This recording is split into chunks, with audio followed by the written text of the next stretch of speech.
Hi guys, my name is Dante. Today I want to share with you my huge happiness, which is my new Android tablet, which comes with a Wacom technology pen in the box. So this is not an actual review, just a quick video to talk about the key things that I'm happy about with this device. I actually bought it for myself, so this is just me talking about my new tool. So this is Samsung Galaxy Tab S3. I believe this is a 2017 model. It's like a flagman device. It's really powerful, has an HDR AMOLED screen with 2K resolution and 9.7-inch size. And the pen has an extremely small nib. This is what it looks like comparing to the Wacom Pro pen. It's super tiny, like painting with a needle. And this needle is actually kind of rubbery. It's a little bit soft, but you only can feel it when you touch the screen. It provides a really good soft touch with a nice grip, even on a glass surface. Now, the screen doesn't look as fancy as it is initially because I put first a protective glass on it and then a matte film on top as well. Just because in Ukraine I couldn't find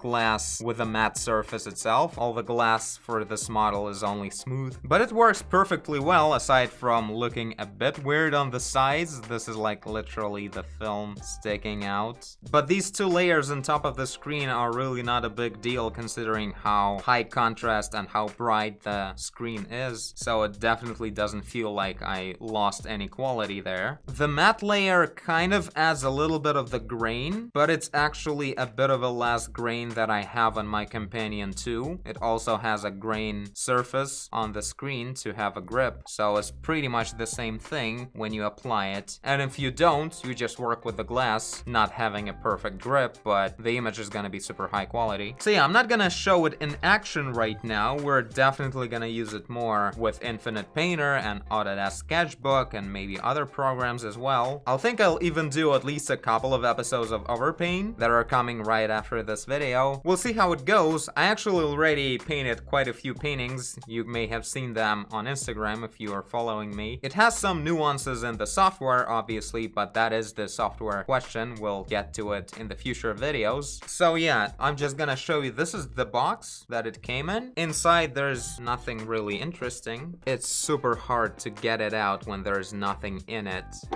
No help from gravity. No help at all. Ugh.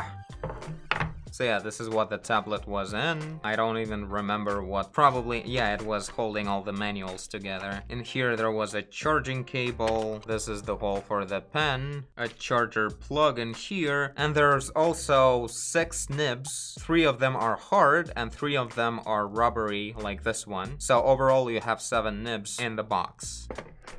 Now, what else? I have this wrapper for it with Van Gogh print. Works pretty well. Let me put the tablet in. So a pretty generic, nothing special about this cover, I guess. Bought it separately, obviously. So yeah, this is how you work on it, pretty much. I also used the glove.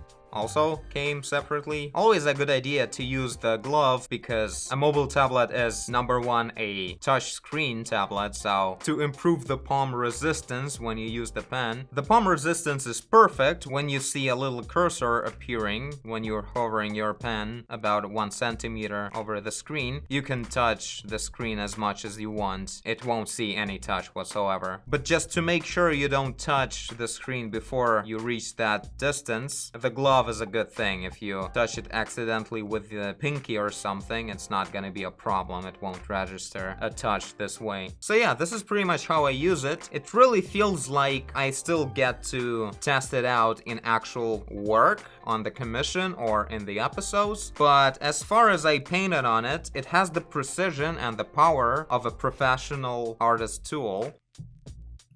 Pretty cool. Many pieces of software allow you to work with great brush engines, with blending, on pretty high resolution of the canvas, which is really important for me. Some of them go around 4K, not a strict 4K, like if you have one side smaller than 4K, then the other one can be bigger. That's the way Infinite Painter goes. Some programs go up to 6K, so it's a pretty good deal. There are more interesting nuances to that. For instance, you can work on much bigger than 4K resolution in Infinite Painter, but I'll get to it later. For now, this is it. Really happy about the device. Check out my Instagram to see what I painted with it, wasting time instead of working on the channel and all that. Like, of course, this is not an iPad with iOS apps that are like super awesome and really made for tablets. Android is known for not being so good for tablets because most developers just make apps for the phone and no one cares about the tablet usually on Android. That's kind of a situation it has, but that's not exactly the case with painting programs because any painting program is pretty much made for the tablet in the first place, so that kind of works pretty well here. But still, with an iPad, I would have an option to get a 12.9-inch screen, which would be super close to my Companion 2, literally replacing it completely, as well as a laptop level performance. On the latest iPad Pro, you have a crazy high performance. This thing really feels close to that. I can't compare them, I just don't happen to have an iPad Pro, so I don't know, but the performance in video games and other stuff is pretty much perfect. Like, I haven't seen any lags anywhere, and decently written painting programs work lightning fast as well, even on high resolution, so that's cool. I'm really happy about getting this device because I really think this is kind of the future of all the two-dimensional artists, at least. Probably if you're using ZBrush, it's not the time to switch to a mobile tablet, but if you're a two-dimensional artist, you pretty much may consider switching to this kind of stuff because it's really getting to the point where it does everything you need, in many cases better than what you would have on a PC or Mac, with all the optimization and crazy small distance between the pen nib and the actual colors of the pixels, a super high optimization of all the art software with 100% usage of GPU, when on desktop computers a lot of the times you get the art software that still uses CPU, at least to some extent, which is stupid, and on Android and iOS that's pretty much not the case. You right away, if you work with the graphics, you use GPU, so it works really great. So yeah, tell me guys what you think, tell me guys what you know about Tab S3 or maybe other mobile tablets with styluses. What can you say comparing it to an iPad Pro if you actually tried both devices, not because you're an Apple fan. But yeah, really happy to introduce some actual mobile painting action to the channel. I think it's gonna be really interesting. So yeah, I guess this is it. Pretty much everything I wanted to say. More overpaints using this tablet are coming really soon.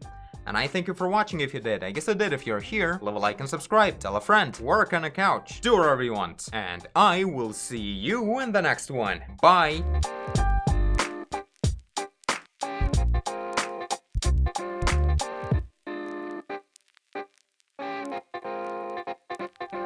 Oh, and one last thing, despite many reviewers for some reason denying it, perfect pressure sensitivity and tilt.